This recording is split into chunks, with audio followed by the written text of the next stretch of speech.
Samite was a luxurious and heavy silk fabric worn in the Middle Ages, of a twill-type weave, often including gold or silver thread. The word was derived from Old French samit, from medieval Latin samitum, examitum, deriving from the Byzantine Greek chi alpha mu iota tau omicron nu hexamiton, 6 threads, usually interpreted as indicating the use of 6 yarns in the warp. Samite is still used in ecclesiastical robes, vestments, ornamental fabrics, and interior decoration. Structurally, samite is a weft-faced compound twill, plane or figured, in which the main warp threads are hidden on both sides of the fabric by the floats of the ground and patterning wefts, with only the binding warps visible. By the later medieval period, the term samite was applied to any rich, heavy silk material which had a satin-like gloss. Indeed, satin began as a term for lustrous samite.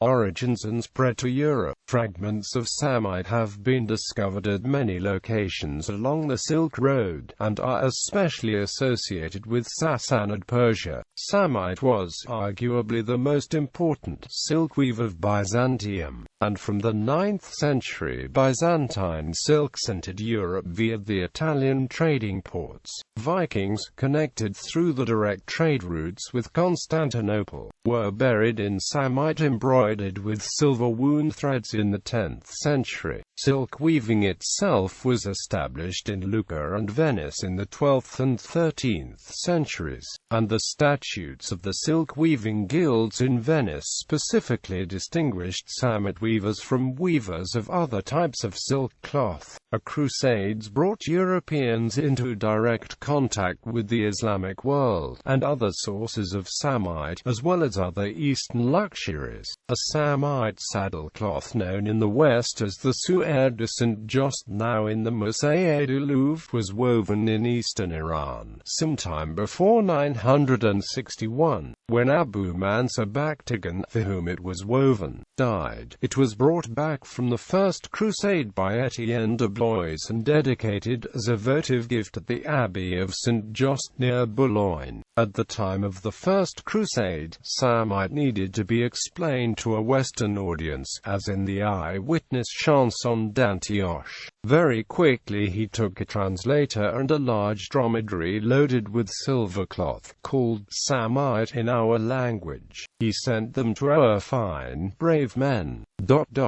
The Fourth Crusade brought riches unknown in the West to the Crusaders who sacked Constantinople in 1204, described by Villehardouin. The booty gained was so great that none could tell you the end of it. Gold and silver, and vessels and precious stones, and samite, and cloth of silk. Use in medieval Europe. Samite was a royal tissue. In the 1250s it features among the clothing of fitting status provided for the innovative and style-conscious English King Henry III, his family, and his attendants. For those of royal blood there were robes and mantles of samite and cloth of gold. Samite itself might be interwoven with threads wrapped in gold foil. It could be further enriched by being over-embroidered. In Creation de Troyes Perceval, the story of the Grail on the altar, I assure you, there lay a slain knight. Over him was spread a rich, dyed samite cloth, embroidered with many golden flowers, and before him burned a single candle, no more, no less.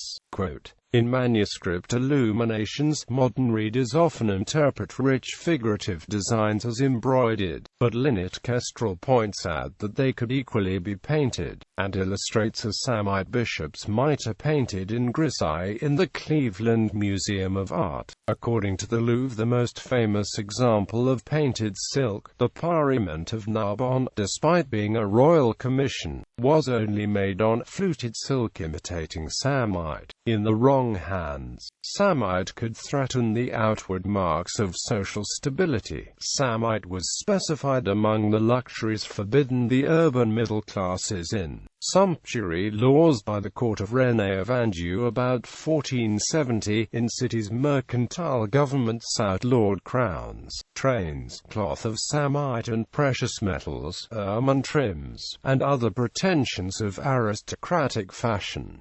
In Florence, when the condottiero Walter of Brienne offered the innovation of a sumptuous feast to San Giovanni in 1343, the chronicler Vianney noted among the rich trappings he added to the other side of the palio of crimson samite cloth a trim of grey squirrel skin, as long as the pole.